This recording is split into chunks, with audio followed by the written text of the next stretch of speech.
Welcome back everyone. Today's video, if you can't tell from the title already, is going to be about my triathlon training plan now that the sprint distances have been covered. That's going to be a half-mile swim, 12.5-mile bike, and a 5K.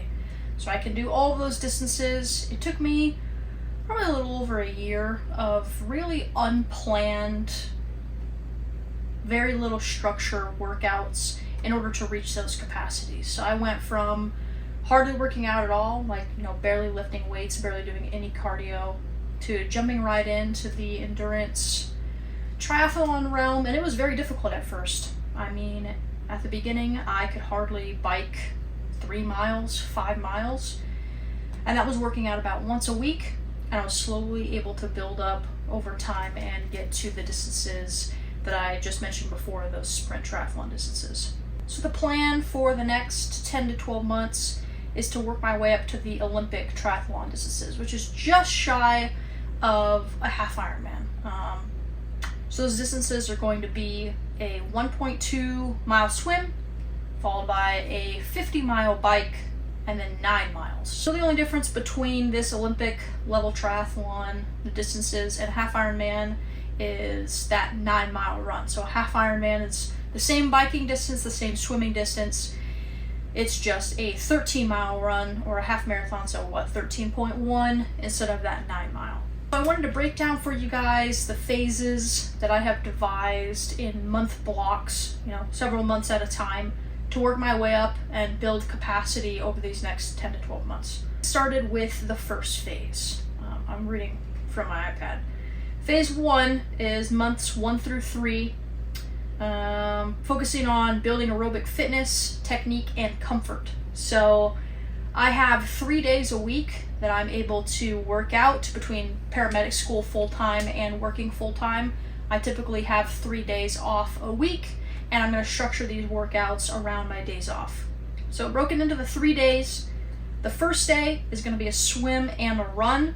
They don't have to be consecutive, just getting those in. Phase 1 is being able to swim 800 to 1200 yards and then run 2 to 3 miles. Day 2 is a bike, 12 to 15 miles, steady pace.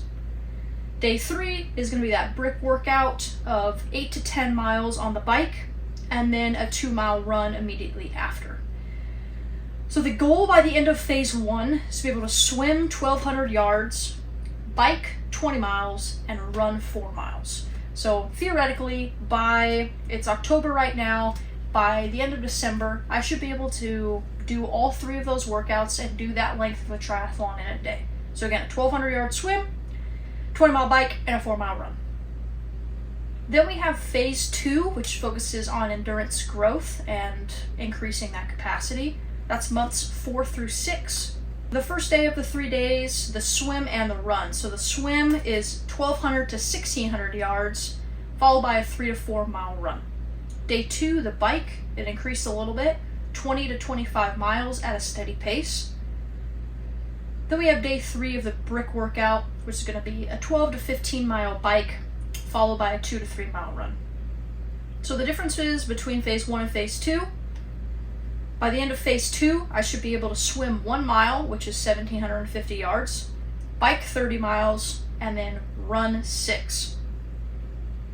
So it increased by that percentage there.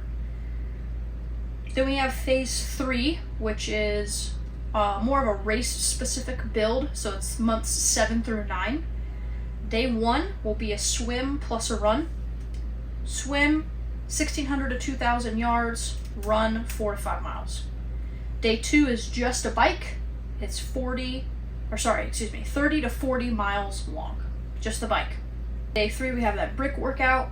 Once we bike 20 miles and then get off and immediately run 3 to 4 miles. So the goal by the end of phase 3 is to be able to swim 1900 yards, bike 40 miles, and run 7 miles. So as you can see, we're slowly increasing capacity from these 3-month block segments. Then finally we have phase 4, which is being able to reach that race distance and beyond, so that the race day feels a little bit more manageable. Day 1, we have a swim and a run. So that swim is 2,000 to 2,400 yards, and then run 5 to 6 miles. Day 2 is a bike at 40 to 50 miles long, so, it's pretty hefty. My current personal best distance is 25 miles, so being able to work up to double that over the next 10 months, I think is doable. Then day 3, we have the brick workout, which is biking 25 to 30 miles and then getting off and immediately running 4 to 6 miles. So it wants me by the end of phase 4 to be able to swim 2,200 yards, which is 1.25 miles, bike 50 miles, and run 9. So those are the race distances: 1.2 mile swim, 50 mile bike, 9 mile run. So theoretically, by the end of that 10 to 11th month, which is 1 month before triathlon month, I should be able to reach all those racing distances. Then phase 5, it has me doing a taper for the last month, just leading into the race. It wants me to reduce my volume, but keep that intensity the same. So day 1 is that swim plus a run, swimming 1,500 yards and then running 3 to 4 miles. Day 2 is the bike at 20 to 30 miles. And then day 3 is that brick workout, 15 to 20 mile bike ride, plus a 2 to 3 mile run. So as you can see, I think this training plan is not too intense, and I know some people do triathlon builds way less than a 10 to 11 month period, right? There's some people that do an 18-week Ironman build where they go from 0 to Ironman, or some people take 6 months. I just feel as though for me currently, especially being in paramedic school full-time, this kind of regimen works, and slowly building up that volume and not diving in too quick. So I hope this training plan can help some people out there if you're new to triathlons, because I definitely was, and I've consumed so much triathlon content to try and fit what works best for me, right? There's a whole market for it out there. Gear, between the bike, the shoes, the swimming gear, all of the videos online that people post about their workout regimen and their training blocks and their builds for marathon running, Ironman, or just lesser distance triathlons. So, like I said, this is what works for me, and I hope that somebody out there can take this and build a fitness plan that works for them.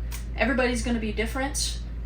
One thing I have noticed, and a couple pointers I would say, is it's not expensive to get into triathlons. I probably have committed less than $500 to all of my gear, between the swim goggles, running shoes, the bike, all the rest of the equipment, water bottles. I will say that nutrition definitely plays a role in triathlon training. If you do not nourish your body to be able to put in these really long, physically intensive endurance workouts, you will crash, and you will notice that you'll hit a plateau, and it will just be really hard for you to push past that as far as getting stronger or faster, reducing your times, and improving your volume. And the last thing that I'll say is it also is still important to make sure that you strength train.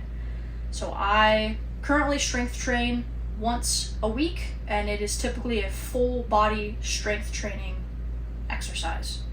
So that's going to include leg workouts, arm workouts, shoulder workouts, core workouts, everything. I've noticed that it helps to reduce injury, because you're training all your joints and your ligaments and your muscles, so that when you go out and you hop off of the bike and you go straight into a run and your legs feel all ooey gooey, you don't risk hurting your ankles, your Achilles, your calves, because all of those muscles are strong, and you're only growing them stronger the more work that you put in. So like I said, I hope this video and this training plan helps people out there who are maybe new to triathlons, or people who want to just improve their fitness overall. If you guys have any questions, let me know. Otherwise, like, subscribe, and I'll see you guys next week for another video.